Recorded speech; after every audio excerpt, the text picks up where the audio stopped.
Muchísimas gracias por la presentación y también por la invitación para compartir con el Instituto y con ustedes. Bienvenidos y bienvenidas sean a Costa Rica. Y bueno, me imagino que han tenido una semana de mucho provecho y mucha discusión. Entonces, espero que estas reflexiones también contribuyan a ese conocimiento que están adquiriendo durante esta semana. Bueno, me precedió en la mesa una colega, la subdirectora de la oficina de CEGIL acá en Mesoamérica, entonces asumo que ella también nos presentó más allá de la presentación que acaba de hacer Joseph. Entonces, a mí me han pedido hablar sobre los retos del sistema interamericano. Y como ya lo decía Joseph, pues mis reflexiones son a partir de nuestra experiencia como organización experta en el uso del sistema interamericano y también como organización que ha estado pues inmersa en las discusiones desde, por supuesto, el rol de sociedad civil, y hemos producido también una serie de documentos que, si quisieran profundizar, pues están en nuestra página web. Entonces, lo primero que quisiera comentarles un poco a nivel de antecedentes es que el sistema interamericano ha estado constantemente, digamos, bajo reflexión, si pudiéramos decirlo de esta manera. En algún momento estuve en una reunión donde me preguntaban, a raíz precisamente de una de las últimas discusiones donde habían pues fuertes propuestas de reforma del sistema, y alguien me preguntaba por qué es que los estados insisten en hacer reformas al sistema, muchas de ellas no necesariamente las más favorables para las víctimas. Y yo decía algo que se resume en dos palabras: porque funciona. Y porque funciona y porque ha funcionado y porque ha sido una esperanza para las víctimas y porque efectivamente ha generado cambios, pues a algunos estados les parece que debería funcionar de una manera diferente.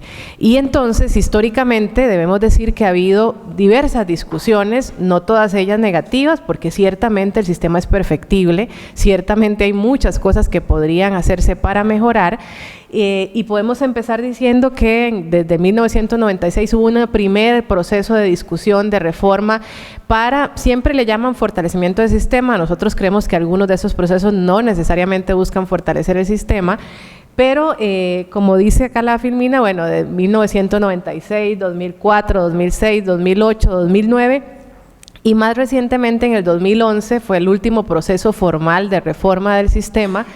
Pues han habido discusiones.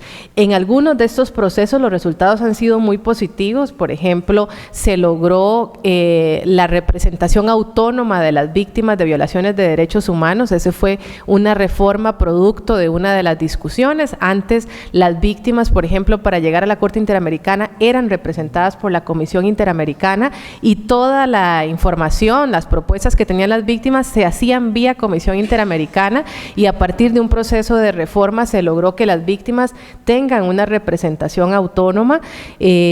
Por ejemplo, se ha logrado regular el proceso de envío, cuáles son los criterios para enviar los casos ante la Corte Interamericana, también fue una discusión que surgió. Mecanismos para dar seguimiento a la supervisión de decisiones tanto de la Comisión como de la Corte, procedimientos más claros para otorgar medidas cautelares, algunas cosas que ahora vemos con más naturalidad dentro del sistema interamericano, pues en realidad no estaban tan claras y han sido producto de discusiones que se han dado entre los estados y en las cuales la sociedad civil ha tenido también un rol importante. Entonces, no vamos a satanizar los procesos de reflexión, porque como he dicho, muchos de ellos han dado importantes reformas en pro de las víctimas, porque acá tenemos que partir de una premisa: el sistema interamericano es un sistema para garantizar justicia a las víctimas de violaciones de derechos humanos. Entonces, el centro son las víctimas, y por lo tanto nosotros algo que siempre insistimos es: cualquier reforma tiene que ser con miras a garantizar una mayor protección, un mayor acceso a las víctimas de violaciones de derechos humanos, porque esa es la razón de ser del sistema. La razón de ser del sistema no es proteger a los estados, sino carecería de sentido, es proteger a las víctimas que en los estados no han encontrado una respuesta a las violaciones de derechos humanos que han sufrido. Y bajo esa lógica, toda reforma que efectivamente tenga en cuenta la centralidad de la víctima y que busque un mayor acceso, una mayor protección, pues por supuesto debe ser bienvenida. Por supuesto que en estas reformas han habido otros planteamientos que no son tan positivos, como por ejemplo, siempre una lucha histórica de algunos estados es que se eliminen las medidas cautelares, por ejemplo, ¿verdad? Las medidas que implican proteger para que no ocurra un daño irreparable a algún derecho humano. Bueno, esa ha sido siempre una constante. Afortunadamente, hasta la fecha, digamos, esa reforma no ha pasado. Les decía que el último proceso que tenemos quizás más fresco en la mente fue el que inició en el 2011 al 2013, que fue un proceso muy intenso, además en un contexto muy complejo. El detonante para que este proceso haya iniciado fue cuando la Comisión Interamericana otorgó unas medidas cautelares en relación con la represa de Belomonte contra Brasil, señalándole a Brasil que tenía que suspender ese proyecto. Para quienes conocen este proyecto, sería o es la segunda, bueno, luego fue paralizado, pero es el segundo proyecto hidroeléctrico más grande del mundo y por lo tanto pues Brasil tenía un interés económico muy fuerte en su realización, y cuando la Comisión otorga unas medidas porque afectaba a comunidades indígenas, pues ahí fue, como dicen, la gota que derramó el vaso. Brasil entró en furia, dejó de pagar sus cuotas. En ese momento tenía un candidato para la Comisión Interamericana, retiró la candidatura, y eso es como lo que explota este último proceso de fortalecimiento. Y entonces Brasil, con esta actitud, más otros estados que también querían reformas al sistema y que vienen desde hace algún tiempo insistiendo en que el sistema tiene que reformarse, particularmente el bloque del ALBA, porque tienen molestias respecto de cómo funciona la Relatoría de Libertad de Expresión y sobre sentencias que se han dado. Perú, que no es del bloque del ALBA, pero tenía también ciertas molestias. Entonces hubo una convergencia de intereses y una coincidencia de que tenía que reformarse el sistema, y un proceso muy fuerte, de los más fuertes que por lo menos en mi historia de vida en este mundo del derecho internacional he conocido. Pues hubo 2 años de discusión. La Asamblea General dio un mandato al Consejo Permanente, varios grupos de trabajo, el Comité Jurídico Interamericano, que también dio un dictamen. El secretario general en ese momento, Insulza, tuvo un rol muy importante en esta discusión, y producto de eso la comisión decidió también reformar o poner, digamos, la discusión de la reforma a su reglamento, y se generan unas reformas. Las reformas que se dan, que finalmente se aprueban en el 2013, implican, por ejemplo, una motivación de las medidas cautelares. No sé si están acá familiarizados con el otorgamiento de medidas, pero ante la comisión, cuando otorgaba medidas, simplemente mandaba una cartita donde decía: analizando la información disponible, se otorgan medidas cautelares para proteger, y se le dice al Estado que proteja a X comunidad, X grupo, X persona. Y no se conocía la motivación, no se conocía qué había considerado la comisión. Internamente sabíamos que la comisión, por supuesto, hacía un análisis, pero esa motivación no se hacía de conocimiento de las partes. Bueno, una de las principales reformas que se hace al reglamento es que ahora la comisión tiene que dar a conocer esa motivación, y por lo tanto ahora emiten una resolución más fundamentada donde indican por qué el asunto se considera que es grave, por qué se considera que hay un riesgo, por qué se considera que hay un daño irreparable, y por lo tanto por qué otorga las medidas. Nosotros eso nos parece bien, porque nos parece además súper positivo poder conocer cuál es el razonamiento de la comisión. La preocupación que en su momento teníamos era qué tanto eso implica retrasar la decisión de la comisión, porque el mecanismo de medidas cautelares debe ser un mecanismo que pues se otorgue lo más oportunamente posible, porque es una situación de riesgo. Por nuestra experiencia luego de la reforma, la comisión en algunos casos sigue durando, más tiempo del que debería, más de un mes a veces, o a veces mucho más de eso para resolver. Eso nos preocupa, pero eso quizás está vinculado no solamente con esta reforma, sino con el tema de recursos, que más adelante vamos a hablar. Por ejemplo, se decidió en esta reforma un cambio respecto de las medidas cautelares cuando la comisión pide a la Corte medidas provisionales. Y ahí es un cambio complicado, porque lo que la reforma dice es: si la comisión decide enviar las medidas a la Corte para que la Corte dicte medidas provisionales y la Corte no dicta medidas provisionales, automáticamente significa un archivo de las medidas cautelares. Y resulta que el estándar de análisis de la Corte sobre el tema de extrema gravedad es diferente, es muchísimo más alto que el que aplica la comisión, y eso sí ha significado, digamos, una inhibición para la propia comisión enviar este tipo de medidas a la Corte, porque corre el riesgo de que las personas que están siendo protegidas bajo un determinado mecanismo se queden sin ningún tipo de protección. por lo menos nuestra valoración en ese punto es bastante de preocupación. Se aumentaron los plazos, por ejemplo, en algunos plazos que el plazo era de 4, se aumentó a 6 meses, ese es uno de los efectos. Hubo cambios en el capítulo 4 del informe anual de la Comisión. Este es un capítulo muy estigmatizado, digamos, particularmente por los estados. Como ustedes saben, la Comisión emite todos los años un informe anual donde, pues, además de hablar de su quehacer cotidiano, de las medidas que conoce, de los casos, también en el capítulo 4 ha dedicado ese capítulo para hacer una valoración especial sobre estados con una especial preocupación. Y claro, para algunos estados esto es muy complicado porque les visibiliza como los estados que la Comisión tiene más preocupación. En este cambio, la Comisión lo que decidió es que siempre va a ser digamos, un análisis general del panorama de todo el continente.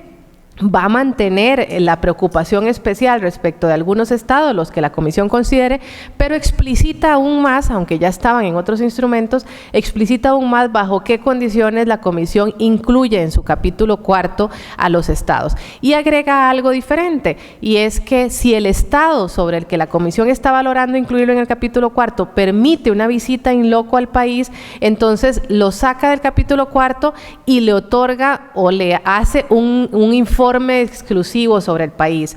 Que eso no sería tan malo, salvo que se ha utilizado, digamos, políticamente. Nos ha pasado después de la reforma que algunos estados que los han sacado del capítulo 4 porque han permitido la visita, entonces el titular es: salimos de la lista de los de mayor preocupación y por lo tanto todo está mejorando, y no es necesariamente esa la interpretación. La Comisión hace un informe específico, pero bueno, estas son las cosas, los riesgos y las manipulaciones que se dan respecto de estos cambios. Entonces, finalmente podríamos decir que este proceso, el último que hubo, se cierra con la Asamblea General extraordinaria que hubo en marzo del 2013, donde la Asamblea General dice: toma nota de las reformas que hizo la Comisión, de los diferentes informes, y por lo pronto hasta aquí llegamos. Pero como les decía, este proceso es permanente, cíclico, y hay otras aristas que van a seguir surgiendo y que siguen surgiendo cada tanto. Entonces, eso a modo de antecedente para decir que este es un sistema siempre en movimiento, que efectivamente es perfectible. Vamos a ver por lo menos nuestras valoraciones sobre cuáles son los retos o desafíos que tiene el sistema interamericano. Les decía que a partir de nuestra experiencia, a nosotros nos parece que hay 5 grandes retos. Uno es el tema de universalidad, universalización, digamos, que lo vamos a ver ahorita en detalle. Otro es el tema del cumplimiento de las decisiones. Otro es el tema de los procesos de elección de comisionados y jueces y juezas. Otro es el tema de contar con recursos suficientes para operar. Y un quinto que lo puse ahí, digamos, entre paréntesis, retraso procesal, porque es uno de los grandes desafíos, pero está vinculado con el cuarto, y es qué tantos recursos tiene la Comisión y la Corte para funcionar eficientemente. Entonces, lo puse en otros porque no es per se, digamos, independiente de, por lo menos, de este otro. Entonces, sobre el tema de la universalización, ese nos parece que es uno de los grandes retos. O sea, un sistema en el que no formen parte los 35 Estados miembros de la OEA, pues ya nos presenta algunos desafíos. Recordemos que por jurisprudencia, tanto de la Corte como de la Comisión, todos los Estados miembros de la OEA, bajo la Declaración Americana sobre Derechos del Hombre, pues de alguna manera son monitoreados, y la Comisión es competente para emitir informes, para conocer casos, no así la Corte Interamericana. Pero lo cierto es que el hecho de que no haya una ratificación universal, cuando menos de la Convención Americana sobre Derechos Humanos, que es el instrumento más relevante a nivel del sistema, pues eso es una debilidad y es uno de los desafíos. Cómo convencer a más estados para que fortalezcan, y cómo prevenir que algunos no se salgan, porque, por ejemplo, la Convención Americana actualmente tiene 23 países que son parte. 2 de ellos que eran parte la han denunciado, Trinidad y Tobago y Venezuela más recientemente, y por supuesto cuando un estado denuncia la convención, pues eso enciende todas las señales de alerta. Y hay otros que han amenazado con que si no se hace una u otra cosa, pues estarían pensando en salir, y eso es una amenaza permanente que para nosotros es inadmisible. Más allá de eso, deberíamos estar pensando en cómo hacer para lograr una mayor ratificación por parte de los estados. Solamente 20, por ejemplo, de estos 23 han ratificado la competencia de la Corte, entonces eso va reduciendo el margen de efectividad. Por ejemplo, el Protocolo de San Salvador, que es el instrumento interamericano en materia de derechos económicos, sociales y culturales, solamente cuenta con 16 ratificaciones. Belén do Pará es la convención que tiene que ver con violencia contra la mujer, es la convención que más ratificaciones tiene, con 32 estados que la han ratificado. La tortura, por ejemplo, solamente 18 estados. Solo 7 estados han ratificado la mayoría de los instrumentos. Y digo mayoría porque hay 2 últimas convenciones, una sobre racismo y sobre discriminación, que fueron precisamente aprobadas en la Asamblea General del año pasado, que están ahorita en proceso de discusión en muchos de los países, y por lo tanto habrá que ver cómo va a surgir esas ratificaciones. Pero de los 35, digamos, solo 7 han sido signatarios de la mayoría de instrumentos. Entonces, este panorama nos indica que ahí hay un gran reto. La Comisión Interamericana inclusive acaba de hacer público un informe precisamente sobre el tema de universalización, y si quieren profundizar, ahí la Comisión hace una serie de recomendaciones, pero lo cierto es que ustedes, que son funcionarios públicos de muchos de estos estados, pues tienen un rol fundamental en propiciar la ratificación y la importancia de que las personas en nuestros países tengan acceso a estos mecanismos de protección. Otro gran reto que a nosotros nos parece que es de la mayor importancia tiene que ver con el cumplimiento de las decisiones. Ya vimos que el universo de estados comprometidos y sujetos a la jurisdicción de la Corte es pequeño, a la Comisión un poquito más, pero ¿qué hacemos si además de que estos compromisos o estos estados son pocos, cuando aún los que están comprometidos formalmente, los que han ratificado los instrumentos, resulta que no cumplen con las decisiones? ¿Qué hacemos con las víctimas cuando pasan 10, 15, 20 años para llegar a una decisión y resulta que luego el Estado dice, igual qué pena, pero no lo cumplo? Ese es uno de los principales desafíos que tiene el sistema interamericano.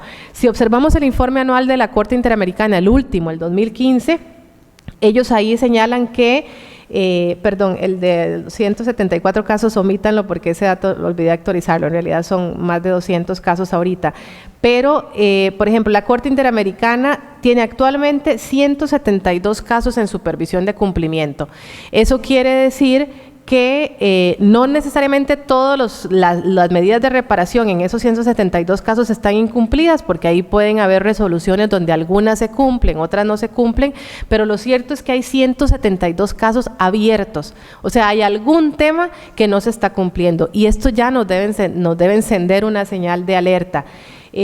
Por ejemplo, en el informe anual del 2015, la Corte hizo uso del artículo 65 de la Convención Americana, que es prácticamente la última opción que existe cuando un Estado incumple, es informar a la Asamblea General que reiteradamente, pese a todos los esfuerzos de la Corte, los Estados no están cumpliendo.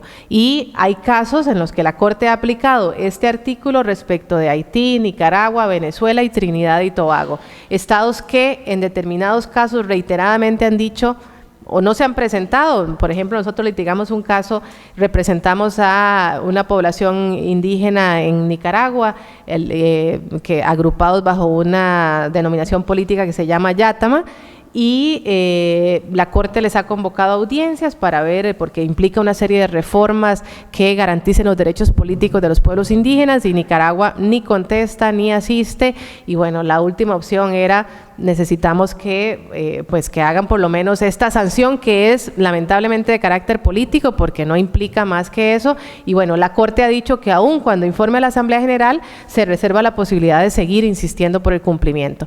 Nuestra experiencia es que a veces cuando cambian las realidades políticas o llegan otras personas, pues entonces esto se reactiva, pero bueno, es uno de los puntos débiles. Y yo me permití hacer una pequeña búsqueda, digamos, de investigaciones que se han hecho sobre qué es lo que los estados cumplen y qué es lo que no cumplen. Por ejemplo, la Asociación por los Derechos Civiles hizo un estudio del 2001 al 2006 de 462 medidas de reparación. Ojo que no son 462 sentencias, sino que cada sentencia puede tener 5, 10, una medida de reparación. Entonces el universo de estudio fueron 462 medidas de reparación, donde analizó no solamente sentencias de la Corte, analizó informes de fondo de la Comisión y soluciones amistosas. Y en este estudio, por ejemplo, dijo que el 36% de este universo estaban cumplidas totalmente, un 14% cumplidas parcialmente y el 50% incumplidas. Vemos, por ejemplo, acá que de 114 sentencias que se analizaron hasta el 2009, por ejemplo, se encontró que si la orden debe ser cumplida por el Poder Ejecutivo, el porcentaje de cumplimiento asciende al 50%, si la orden debe ser cumplida por el Legislativo atiende a un 22%, y si se requiere acciones de los tres poderes, el porcentaje de cumplimiento es un 2%. Acá esto nos da un mensaje muy claro, ¿verdad?, del tema de lo difícil que es cuando la Corte, y en muchas sentencias ocurre, pues da medidas de reparación que vinculan a diferentes poderes.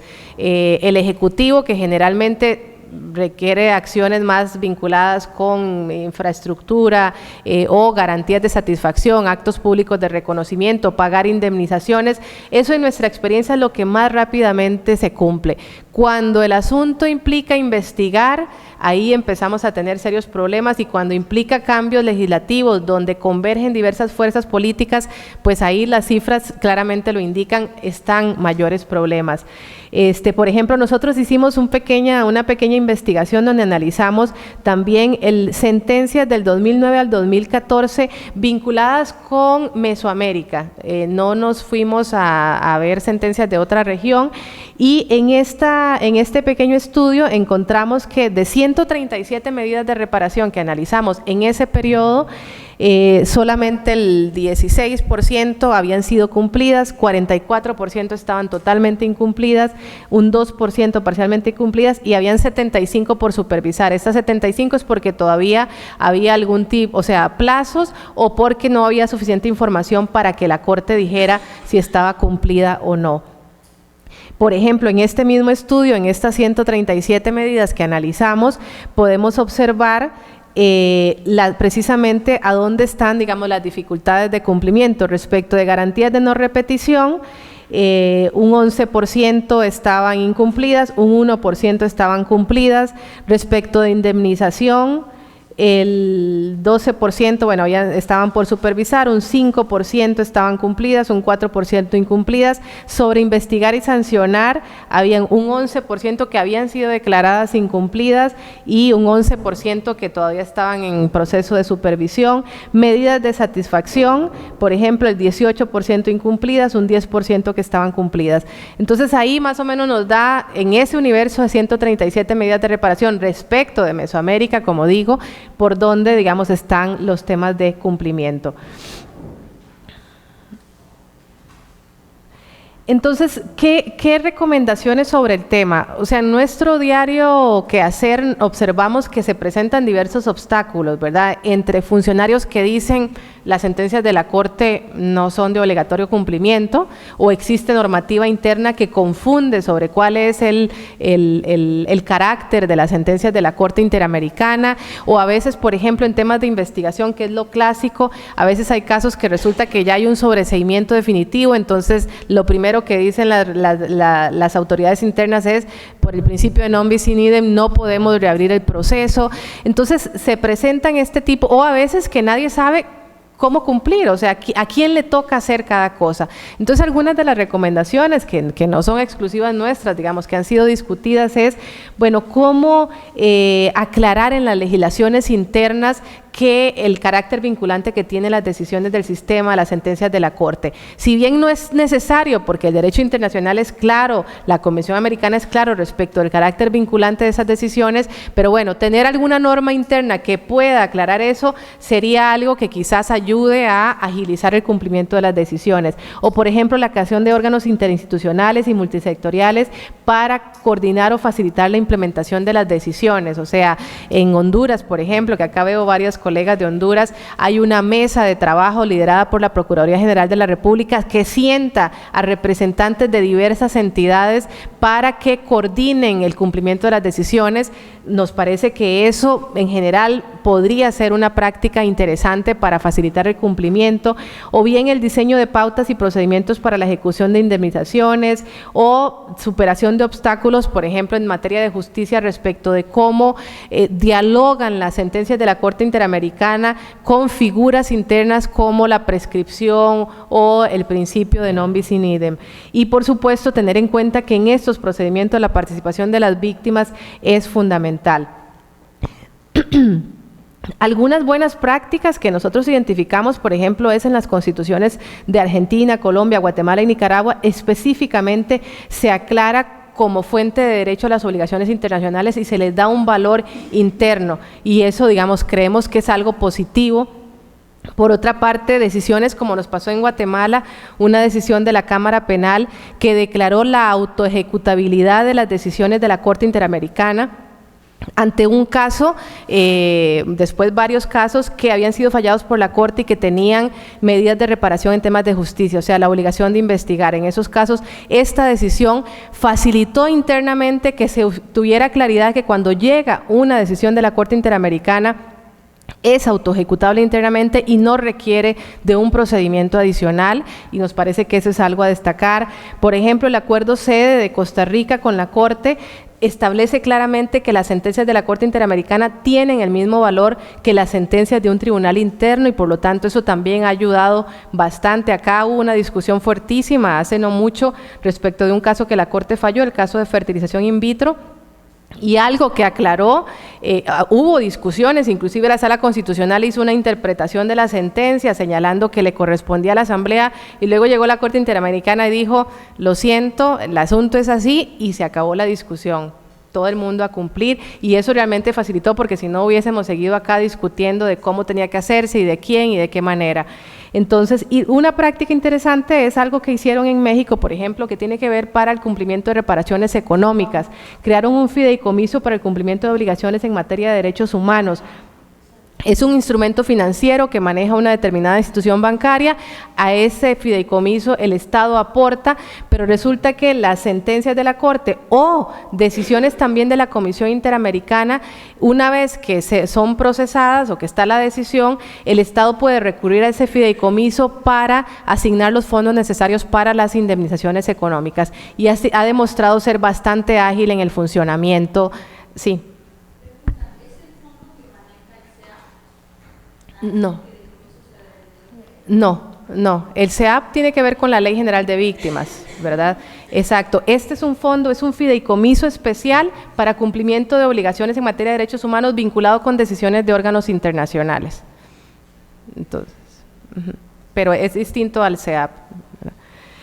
Entonces, este fideicomiso inclusive establece reglas para pagar becas, por ejemplo, porque hay decisiones o compromisos que el Estado ha asumido para pagar becas educativas. Entonces ahí permite que se puedan presupuestar becas de niños que están en este momento en edad escolar, pero que se les va a becar hasta la edad universitaria. Entonces el fideicomiso gira los pagos. Realmente ha sido un instrumento que en nuestra concepción ha sido muy positivo, por lo menos para lo que tiene que ver con lo económico, y ustedes que pueden tener comunicación pues podrían preguntar a México. Con gusto yo les puedo pasar la publicación que se hizo en la Gaceta Mexicana para que ustedes tengan ese borrador, porque nos parece que es interesante y que en la práctica ha funcionado bastante bien y ha resuelto, ha agilizado, por lo menos en cuanto a estas medidas se refiere.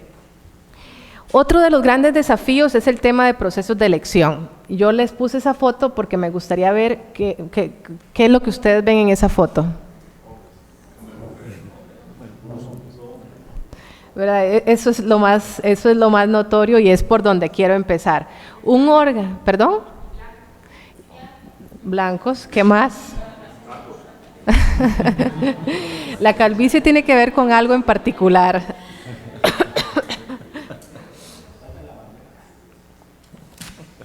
Bueno, efectivamente, y veamos esta otra. Esta es de la conformación anterior, pero esta es de la actual.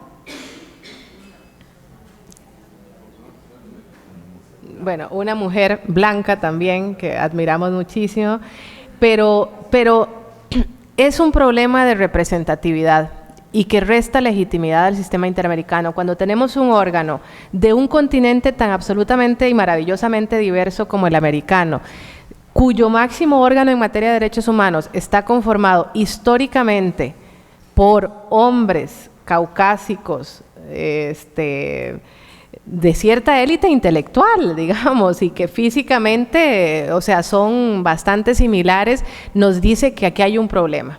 Y bueno, no hay ningún centroamericano, afrodescendientes, entiendo que ha habido uno en la historia de la Corte Interamericana, mujeres, me parece que con doña Elizabeth son 3 o 4. Estuvo Cecilia Medina, Sonia Picado, Margaret May Macaulay y doña Elizabeth Odio, me parece. Ah, no, y estuvo la dominicana, 5, Gladys Abreu. 5 mujeres en la historia de la Corte Interamericana es absolutamente inadmisible.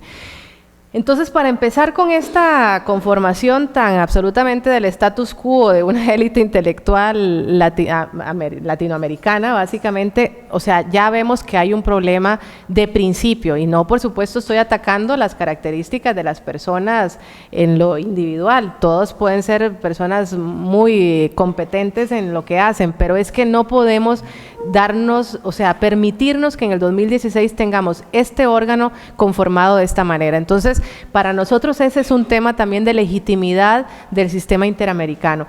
Y para nosotros tiene que ver con los procesos de elección, cómo se elige a estas personas, cómo se lleva a las personas a ser parte de la comisión y de la corte. La comisión ha sido un poquito más diversa, pero tampoco creamos que ha sido súper diversa. Me parece que en términos de mujeres creo que por habitante en este continente. Entonces eso refleja también una grave ausencia de compromiso por parte de los estados. Me pongo a pensar si este problema que tenemos de derechos humanos también está relacionado con esa falta de voluntad por parte de los estados. Vemos, por ejemplo, en nuestra región cómo miles de personas menores de edad emprenden un viaje solos en el corredor centroamericano, y en donde las peores formas de violación de sus derechos son cometidos por agentes del Estado. La comisión hoy mismo publica una nota de prensa en donde dice que en temas de violaciones sexuales en perjuicio de niñas y mujeres adolescentes, nuestra región tiene los índices más altos del mundo, ¿verdad? Entonces, uno se pone a ver, incluso hasta resulta irónico que entre más instrumentos de derechos humanos tenemos y promulgamos, por otro lado existen más severas violaciones. Entonces, en concreto, quería preguntarle desde su perspectiva, ¿el sistema de protección está en retroceso o está en crisis? Lo que nos da la oportunidad de poder mejorar. Gracias, Francisco.